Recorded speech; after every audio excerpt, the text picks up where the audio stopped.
Hi hello friends, welcome to Shadruchulu channel. ఇవాళ నేను protein powder కర్రీస్లోకి ఎలా చేసుకోవాలో చూద్దాం రండి. దానికి కావాల్సిన రకరకాల పప్పులు ఉంటాయి. ఫస్ట్ అయితే నేను ప్యాన్ తీసుకొని పెట్టుకొని అందులో ఫస్ట్ పంప్కిన్ సీడ్స్ అంటే గుమ్మడి గింజలు తీసుకున్నాను. అవి డ్రై రోస్ట్ చేసుకుంటున్నాను. క్యాస్ట్ ఐరన్లో చేసుకుంటే చాలా బాగా రోస్ట్ అవుతాయి. అవి బాగా డ్రై రోస్ట్ చేసుకోవాలి, గోల్డెన్ బ్రౌన్ వచ్చిన దాకా బాగా తిప్పుకుంటూ డ్రై రోస్ట్ చేసుకోవాలి, లేకపోతే మాడిపోతాయి. ఫస్ట్ అవి తీసుకొని రోస్ట్ అయిపోయాక ఒక ప్లేట్లో తీసుకొని ఆరబెట్టుకోవాలి. నెక్స్ట్ ఏమో నేను సన్ఫ్లవర్ సీడ్స్ తీసుకున్నాను. అన్నీ ఈక్వల్ క్వాంటిటీస్లో తీసుకోవాలి. ఒక్కొక్క పప్పులు ఒక్కొక్క టెక్స్చర్లో ఉంటాయి కాబట్టి అవి వేగడానికి ఒక్కొక్క టైం పట్టింది కాబట్టి అన్నీ సపరేట్ వేయించుకోవాలి. ఇవి కూడా డ్రై రోస్ట్ చేసుకోవాలి, బాగా బ్రౌనిష్ కలర్ వచ్చిన దాకా వేపుకోవాలి.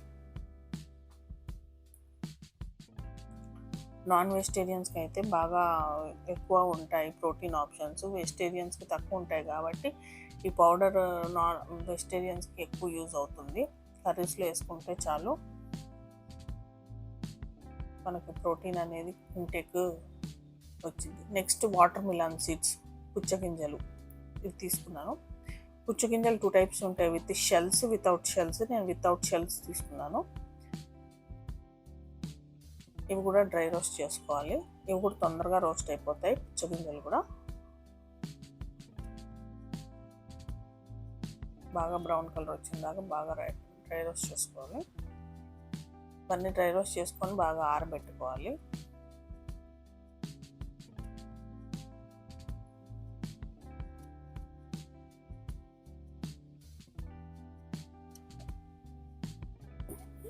ఒక ప్లేట్లో తీసుకొని అన్నీ ఆరబెట్టుకోవాలి. నెక్స్ట్ నువ్వులు తీసుకున్నాను. ఇక్కడ నేను 2 టైప్స్ ఆఫ్ నువ్వులు తీసుకున్నాను. కొన్ని నల్ల నువ్వులు, కొన్ని తెల్ల నువ్వులు తీసుకున్నాను. మనకి తెల్ల నువ్వుల కంటే నల్ల నువ్వుల్లోనే ఎక్కువ ప్రోటీన్, ఎక్కువ కాల్షియం ఉంటుంది. రెండు తీసుకొని రెండింటిని రోస్ట్ చేసుకుంటాను. నువ్వులు తొందరగా రోస్ట్ అయిపోతాయి. నువ్వులు మనకి రోస్ట్ ఎట్లా అని తెలిస్తే అవి ఉబ్బుతాయి అన్నమాట. మామూలుగా ఉన్నప్పుడు కంటే రోస్ట్ చేసిన తర్వాత ఉబ్బుతాయి. అలా చూస్తే నల్ల నువ్వులు రోస్ట్ అయ్యాయని అర్థమవుతుంది. తర్వాత ఇవన్నీ ఒక ప్లేట్లో తీసుకొని చల్లారబెట్టుకోవాలి. ఫస్ట్ ప్రోటీన్ పౌడర్ మనం స్టోర్ చేసుకోవచ్చు, ఫ్రిడ్జ్లో పెట్టి 1 మంత్ దాకైనా స్టోర్ చేసుకోవచ్చు. కర్రీస్లో లాస్ట్లో వేసుకుంటే చాలా టేస్ట్ బాగుంటుంది, ప్రోటీన్ ఇంటేక్ కూడా మనకి బాగుంటుంది. దీంట్లో కొంచెం నేను ఎండు కొబ్బరి కూడా తీసుకుంటున్నాను, కొంచెం టేస్ట్ బాగుంటుంది అని చెప్పేసి. అది కూడా డ్రై రోస్ట్ చేసుకోవాలి. కొంచెము ఎండు కొబ్బరి టేస్ట్ బాగుంటుంది. నెక్స్ట్ ఇవన్నీ చల్లారిపోయాక మనం మిక్సీ చేసుకోవాలన్నమాట.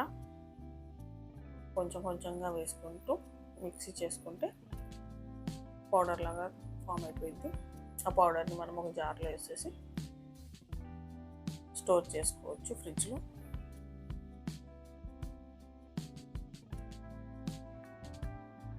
కొంచెం వేసి మిక్సీ చేసుకోవాలి.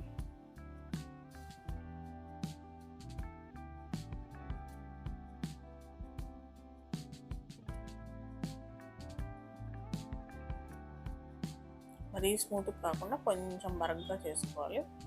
మనకి కర్రీస్లో వేసినప్పుడు అది తగులుతుంటే టేస్ట్ బాగుంటుంది, బరగ్గా ఉంటుంది. మరి స్మూత్ పౌడర్ చేసుకోకూడదు. తర్వాత లాస్ట్లో కొంచెం గార్లిక్ యాడ్ చేసుకోవచ్చు. ఎవరికైనా ఇష్టం లేకపోతే స్కిప్ చేసేయచ్చు. గార్లిక్ యాడ్ చేస్తే ఆ ఫ్లేవర్ బాగుంటుంది అన్నమాట, గార్లిక్ ఫ్లేవర్. ఎవరైతే గార్లిక్ ఫ్లేవర్ తినని వాళ్ళు ఉంటే వాళ్ళు స్కిప్ చేసేయచ్చు. గార్లిక్ కంపల్సరీ కాదు. గార్లిక్ వేసింది కూడా మిక్సీ పట్టి లాస్ట్లో మొత్తం కలిపేసి ఒక డబ్బాలో స్టోర్ చేసుకోవచ్చు.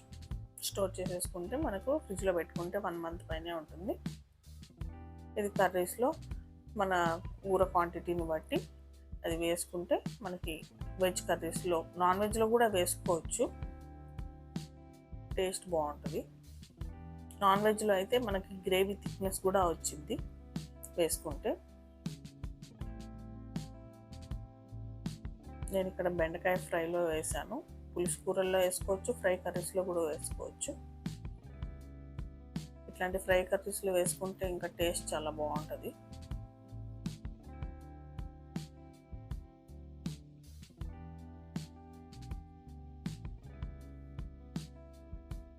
మనం స్టవ్ ఆపేసే ముందు జస్ట్ ఒక 5 మినిట్స్ ముందు వేసుకోవాలి. ఎక్కువసేపు వేసినా మాడిపోతే టేస్ట్ బాగోదు. నెక్స్ట్ వంకాయ కర్రీలో కూడా వేసాను. టేస్ట్ చాలా బాగుంటుంది పులుసు కూరల్లో కూడా. మీరు కూడా ట్రై చేయండి, చాలా బాగుంటుంది. అనవసరంగా ప్రోటీన్ షేక్స్ అవి చేసుకోకుండా ఇలాంటి ప్రోటీన్ పౌడర్ కర్రీస్లో అట్లా యాడ్ చేసుకుంటే పిల్లలకైనా పెద్దవాళ్ళకైనా ప్రోటీన్ ఇంటేక్ అనేది ఉంటుంది.